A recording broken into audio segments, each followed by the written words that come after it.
आ जाएँ तो iron, iron हमारे पास मोस्ट इम्पोर्टेंट कह लें कि हमारे पास सारे मिनरल्स में से मोस्ट इम्पोर्टेंट है कैल्शियम और आयरन, ठीक है। तो आयरन वाला हमारे पास इसका हमारे पास वेरियस जो हीम प्रोटीन्स का कंपोनेंट है, मायोग्लोबिन, हीमोग्लोबिन, साइटोक्रोम्स, ठीक है। तो ये आप लोगों ने देख लेना है, फंक्शंस उसके देख लेने हैं। उसके बाद सोर्सेज में इसका पुअर सोर्स क्या है, मिल्क इसका एक पुअर सोर्स है, ये पता हो, ठीक है। उसके बाद कुछ फैक्टर्स हैं जो इफेक्ट करते हैं इसकी आयरन एब्जॉर्प्शन को, ठीक है। तो कुछ उसको प्रमोट करते हैं एब्जॉर्प्शन को, कुछ हमारे पास इनहिबिट करते हैं, जैसे हमने कैल्शियम में देखा है। तो वो इसने इधर सारे इकट्ठे लिखे हैं, तो ये आप लोगों ने देख लेना पेपर में। अगर आए इफेक्ट कौन कौन से करते हैं तो आप चाहे 2 पॉइंट्स बनाकर भी बता सकते हैं, कुछ प्रमोट करते हैं कुछ इनहिबिट करते हैं। फॉलोइंग प्रमोट करेंगे और उसी का ऑपोजिट वाले जो होंगे वो इनहिबिट करेंगे, ठीक हो गया। नेक्स्ट आ जाए तो हमारे पास ये जो इसकी एब्जॉर्प्शन दी हुई है आयरन की, इसने सारी थ्योरी यहाँ से लेकर ये सारी आकर इसने ना बताई हुई है। तो ये बेसिक जो मैकेनिज्म ऑफ एक्शन है ना वो सिर्फ इतना ही है। तो आपने ये सारा एक दफ़ा थ्योरी चाहे रीड कर लें ताकि आपको मैकेनिज्म ऑफ एक्शन समझ लग जाए। तो लेकिन पेपर में आप इस तरह से भी ड्रा कर दें तो मेरा हाल बेस्ट है। तो आप लोगों ने इधर से ये इसी तरह से करना। और ये बहुत इंपॉर्टेंट क्वेश्चन है कि किस तरह से आयरन हमारे पास स्टोर होता है, सिक्रीट होता है, फिर उसकी स्टोरेज कहाँ पे होगी, और फिर जब ज़रूरत है तो वो हमारे पास बॉडी में मुख्तलिफ जगह पे किस तरह से रिलीज़ होगा और कहाँ कहाँ पर स्टोर होगा। तो ये आप लोगों ने सारा देख लेना है, ठीक हो गया। उसके बाद फेरिटिन और हीमोसाइड्रिन का डिफरेंस पता हो। फेरिटिन बेसिकली स्टोरेज फॉर्म है आयरन की, लेकिन जो है ना हीमोसाइड्रिन वो इनसॉल्युबल स्टोरेज फॉर्म होती है आयरन की बॉडी में, ठीक है। तो वो थोड़ा सा आगे लिखा हुआ है। उसके बाद हमारे पास जो प्लाज्मा फॉर्म होती है इसकी आयरन की, दैट इज़ एपोफेरिटिन।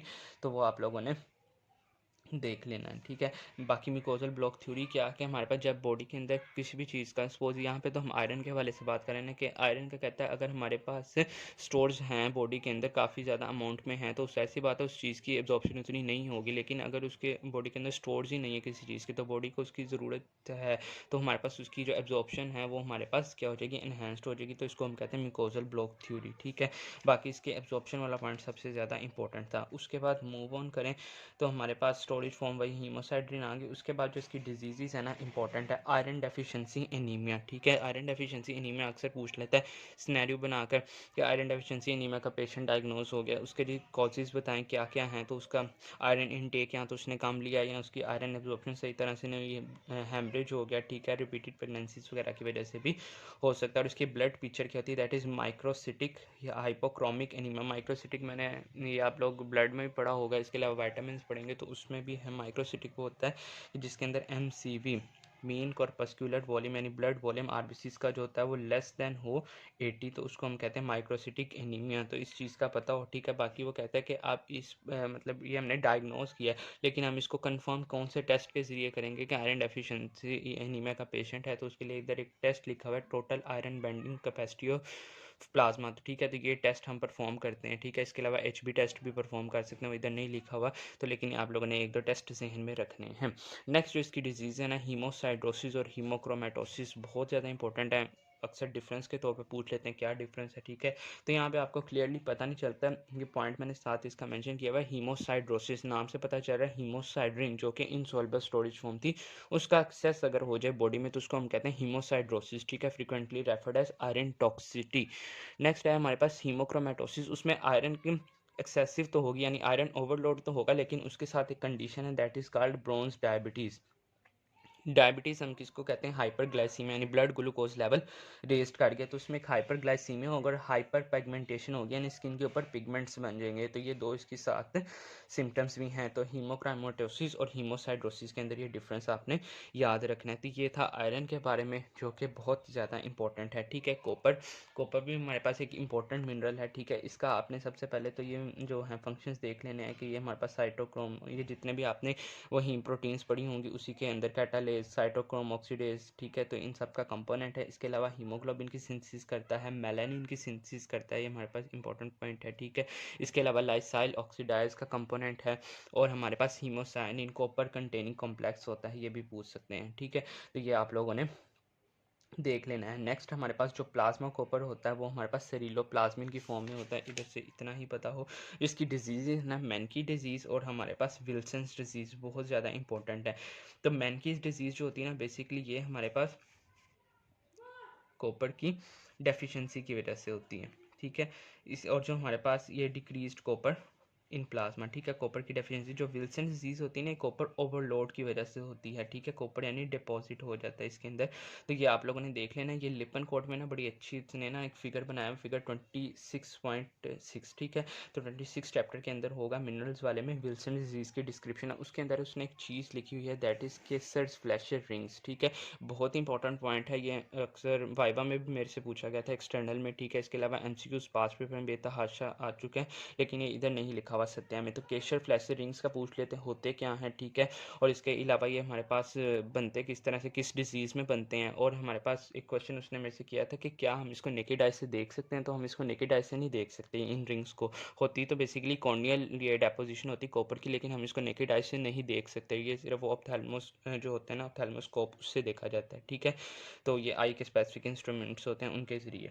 तो ये आप लोगों ने इसमें से देख लेना, बाकी इनका डिफरेंस भी उधर फिगर में लिखा हुआ है, तो वो आप लोगों ने देख लेना है। साथ इसकी डिस्क्रिप्शन उधर से लिपमैन कोड से रीड कर लेने। लेकिन हमारे पास एक इंपॉर्टेंट क्वेश्चन है, Wilson disease as such as a whole question याद आता है कि क्या इसके कॉजेज़ हैं, क्या फीचर्स हैं, और क्या फिर हम इसमें ट्रीटमेंट देंगे। तो वो अमाइनो एसिड ड्रग्स के अंदर भी आपने पढ़ा होगा पेनिसिलामीन, तो वो हम इसके अंदर देते हैं, ठीक हो गया। नेक्स्ट आयोडीन के दो हमारे पास थायराइड हार्मोन्स होते हैं, ठीक है। तो T4 एंड T3। तो फंक्शनली मोर एक्टिव कौन सा होता है, T3। ये एमसीक्यूज अक्सर ही दिया होता है इन्होंने, तो ये आप लोगों ने अच्छे से देख लेना है। नेक्स्ट अगर हम मूव ऑन करें तो हमारे पास जिंक की तरफ, ये मैग्नीशियम वगैरह ऐसे जितना इंपॉर्टेंट नहीं है, जिंक की तरफ मूव करें तो प्रोस्टेट ग्लैंड ब्रिज होता है, ठीक है। इसके फंक्शंस बहुत ज़्यादा इंपॉर्टेंट हैं, ठीक है। ये हमारे प्रॉफ में भी आया था लास्ट ईयर, तो इस सेंसेशन के अंदर, ठीक है। इसके अलावा एंटीऑक्सीडेंट क्या कहते हैं एक्टिविटी के अंदर कौन सा इन्वॉल्व होता है, वुंड हीलिंग के अंदर कौन सा है, तो ये आप लोगों ने सारे देख लेने। इसकी डेफिशिएंसी की वजह से जो डिजीज़ होती है दैट इज़ एक्ट्रोडर्माटाइटिस एंटेरोपैथिका, ठीक है।